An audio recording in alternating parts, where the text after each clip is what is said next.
En ce moment où je prends la parole pour la première fois devant le Conseil de sécurité, je garde en mémoire la date historique du 24 janvier 2000, où son Excellence le Président M. Laurent Désiré Kabila, se fondant sur la résolution 1234 du 9 avril 1999 du Conseil, plaidait du haut de cette même tribune pour la fin de l'occupation d'une partie de notre territoire national par les armées d'agression du Rwanda, de l'Ouganda et du Burundi. Une année après cette adresse, la situation n'a pas changé malgré les nombreux efforts engagés. Bien au contraire, le conflit en République démocratique du Congo totalise déjà près de 3 ans et le bilan est extrêmement lourd. Plus d'1 700 000 morts en 22 mois dans les territoires occupés de l'Est du pays, selon le rapport de International Rescue Committee du mois de mai 2000.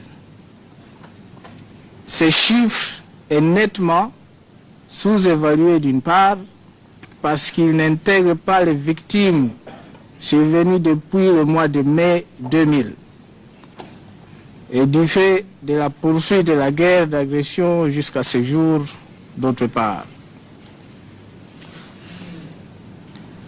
L'exploitation illégale des ressources naturelles de notre pays, principalement celle de la tantalite, du coltan, du bois et l'or et du diamant, qui alimente l'effort de guerre des pays agresseurs, est un phénomène dévastateur qui aura des conséquences graves sur le devenir des générations présentes et futures de mon pays. Cette exploitation illégale doit prendre fin. Mon gouvernement vous assure qu'il ne ménagera aucun effort pour coopérer pleinement avec le groupe d'experts ad hoc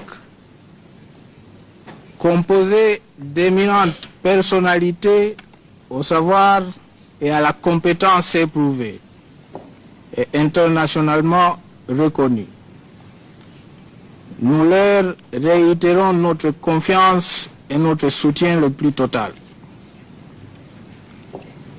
Nous exprimons avec insistance notre souhait que ce groupe vous présente au mois de mars un rapport complet de la situation qui vous permettra de statuer en toute connaissance de cause.